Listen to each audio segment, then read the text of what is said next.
So hello everyone, welcome to back. आप सभी को पता है कि एग्ज़ाम में सिलेबस कितना इम्पोर्टेंट है, सिलेबस का कितना महत्व है। अगर आप कोई भी एग्ज़ाम को क्रैक करना चाहता है तो आपको सिलेबस पता होना चाहिए। सिलेबस वो रास्ता है जो हमें सही रास्ता दिखाता है कि किस ओर हमें आगे बढ़ना है। तो आज हम group D, railway group D की संपूर्ण सिलेबस के बारे में बात करेंगे।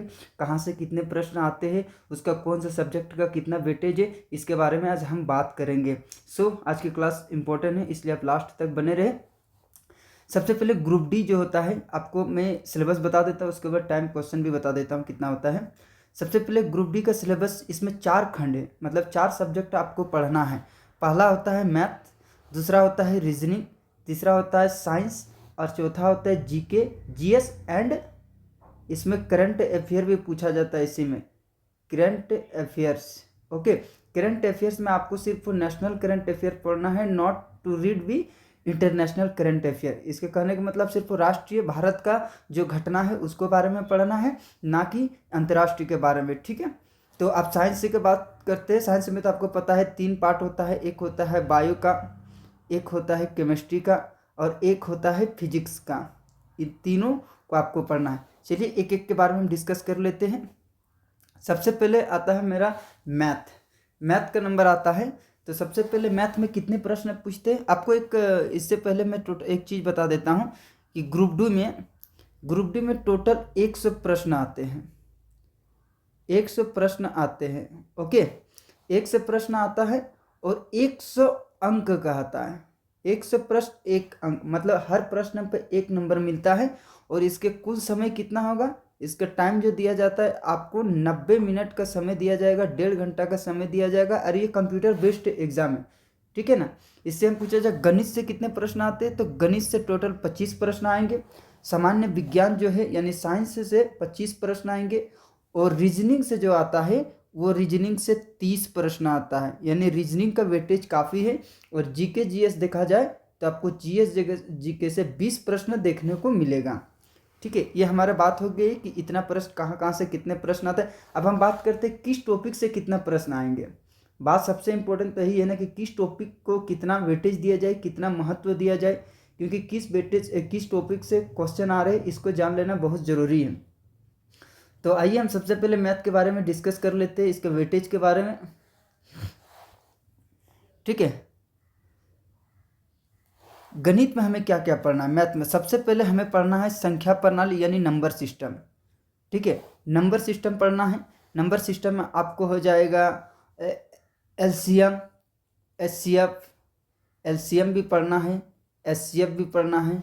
ओके, दशमलव और भिन्न भी पढ़ना है, रेशियो और प्रोपोर्शनल पढ़ना है, परसेंटेज पढ़ना, इतना को आपको इसमें पढ़ना है। ओके, अगर एलजेब्रा की बात किया जाए तो एलजेब्रा में आपको क्या पढ़ना है, पहला आपको नंबर सिस्टम पढ़ना है, एलसीएम पढ़ना है, एचसीएफ पढ़ना है, दशमलव और भिन्न पढ़ना है, और अनुपात, समानुपात और परसेंटेज, इतने टॉपिक है संख्या नंबर सिस्टम में पढ़ना आपको। बीज गणित यानी एलजेब्रा में आपको क्या पढ़ता है, प्राथमिक बीज गणित पढ़ना, वर्गमूल पढ़ना होगा, घनमूल है और आयु की गणना है, एज। ओके, क्षेत्रमिति मेंसुरेशन, आपको क्षेत्रफल पढ़ना है, आयतन, ज्योमेट्री, त्रिकोण मिति के बारे में आपको जानना है। और अन्य विषय भी इसमें दिया गया है कि आपको पढ़ना है, साधारण और चक्रवृद्धि ब्याज। ठीक है, लाभ और हानि, कैलेंडर और घड़ी, इतने टॉपिक को आपको क्या पढ़ना है इसमें मैथ में। सॉरी, ये तो साधारण ब्याज, चक्रवर्ती ब्याज, लाभ हानि, ये मैथ का पर्सन हो गया। कैलेंडर और घड़ी जो होता है ना, ये होता है रीजनिंग का, लेकिन इसमें इसको इंक्लूड कर दिया गया है। मतलब टोटल आपको कैलेंडर और घड़ी भी पढ़ना है। ठीक है, और इससे आपको टोटल कितना प्रश्न मिलेगा, टोटल आपको 25 प्रश्न मिलेंगे सिर्फ मैथ से। ओके, इतना आपको पढ़ना है। अब रीजनिंग की बात करते हैं तो रीजनिंग में आपको पता है इसमें 30 प्रश्न आते हैं। 30 प्रश्न आते हैं। सबसे इंपॉर्टेंट आपको general intelligence and reasoning. Okay, इसमें क्या पढ़ना है, एनालॉजी पढ़ना है। एनालॉजी में शब्द पढ़ना है, अक्षरों, संख्या, आकृतियों के बीच समानता और खोजना, यानी शब्द, वर्ड पता है, वर्ड और अक्षर और नंबर। ओके, एक हो गया एनालॉजी पढ़ना है, दूसरा कोडिंग और डिकोडिंग पढ़ना होगा, तीसरा हो गया series, number series, alphabet series, इस तरह का आपको पढ़ना होगा इसमें सीरीज में। ठीक है, और लास्ट होता है relation and direction, relation and direction मतलब ब्लड रिलेशन हो गया है, दिशा हो गया है, इस तरह के रिश्तों और दिशाओं से संबंधित ज्ञान भी आपको पता है। इसमें ब्लड रिलेशन आपको पढ़ना है, डायरेक्शन पढ़ना है, ओके। और अन्य विषय देखा जाए तो वर्ण रेखा पढ़ना है, डेटा व्याख्या पढ़ना है, पर्याप्तता पढ़ना है, सिलोलिज्म पढ़ना है, कथन और निष्कर्ष भी पढ़ना है, वर्गीकरण और जबलिंग। सिलोलिज्म सबसे आसान होता है, आप अगर मैथ जिससे पढ़ेंगे वो आपको बताएंगे, ये आसान होता है।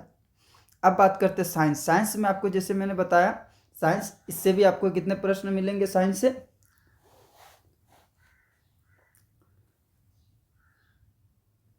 ओके।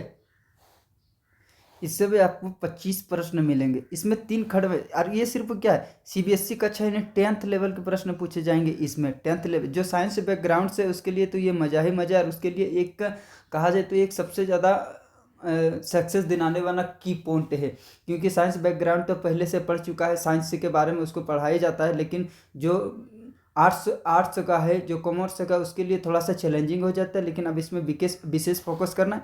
इसको आपको केमिस्ट्री पढ़ना है, केमिस्ट्री फिजिक्स पढ़ना है और बायोलॉजी पढ़ना है, ठीक है। इसके मूलभूत सिद्धांत और वो भी 10th लेवल का पढ़ना है, ओके। अगला लास्ट जो हमारा, इसमें 20 प्रश्न आएंगे। इसमें आपको GK GS and current affair पढ़ना है, ठीक है। इसमें करंट अफेयर राष्ट्रीय और अंतर्राष्ट्रीय के वर्तमान घटनाओं का ज्ञान है।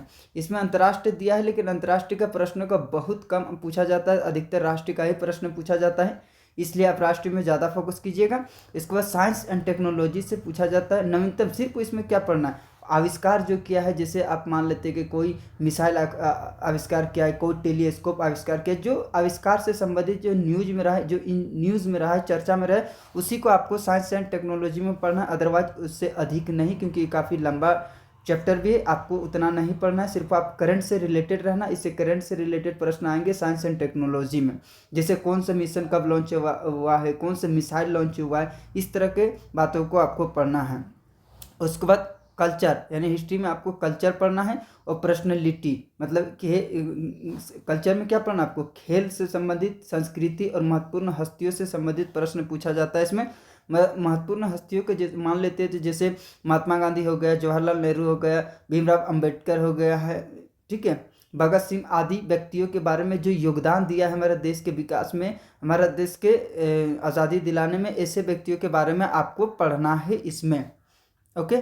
और एक होता है इकोनॉमिक्स एंड पॉलिटी। ये चैप्टर काफ़ी, इकोनॉमिक्स कहा जाता है काफ़ी हार्ड है, लेकिन पढ़ा जाए तो बहुत आसान है। और पॉलिटिक्स, इससे आपको प्रश्न बनते हैं और इसको आपको पढ़ना चाहिए। ये रहा आपका सिलेबस आपके सामने। अगर इतना आप कर लेते हैं तो यकीन माने आपका, लेकिन मैं आपको सिर्फ जीके एंड जीएसई पढ़ाऊंगा एंड करंट अफेयर बस, इसलिए मैं अपना वेटेज बता देता हूँ कि मेरा वेटेज में आपको क्या क्या पढ़ना है, कितना प्रश्न और कहाँ से आता है और किसको छोड़ना है, ओके।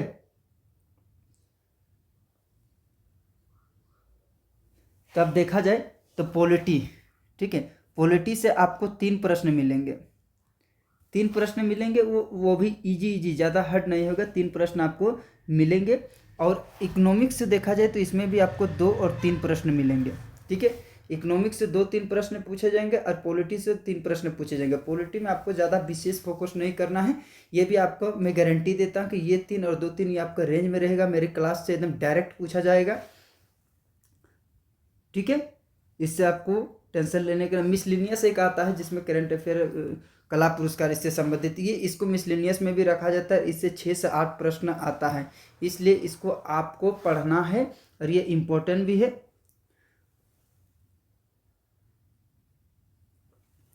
ठीक है। देखा जाए तो 3 प्रश्न, 3-6 प्रश्न इससे भी पूछा जाता है। करंट अफेयर से भी काफ़ी वेटेज होता है, 5-10 प्रश्न इससे भी पूछा जाता है। इससे भी लगभग 3 से 4 प्रश्न इससे भी पूछा जाता है, ठीक है। तो ये रहा हमारा सिलेबस, ये हमारा कौन सा टॉपिक कितना प्रश्न का आता है ये मैंने डिस्कस कर दिया है। अब ये क्लास के दौरान मैं इसको पढ़ाऊंगा। अब यकीन माने कि जीके जीएस में आपका जो 20 प्रश्न आते हैं, अगर हमारे साथ जुड़ते हैं, मेरे चैनल में जुड़ते हैं, तो मैं इतना दावा के साथ कह सकता हूँ कि आपको 15 प्रश्न डायरेक्ट मेरे पढ़ाए हुए नोट से आएंगे, ठीक है। अब कल से हमारा स्टार्ट हो जाएगा जीके जीएस। तो आज के लिए यहीं तक, थैंक यू। जय हिंद, जय भारत।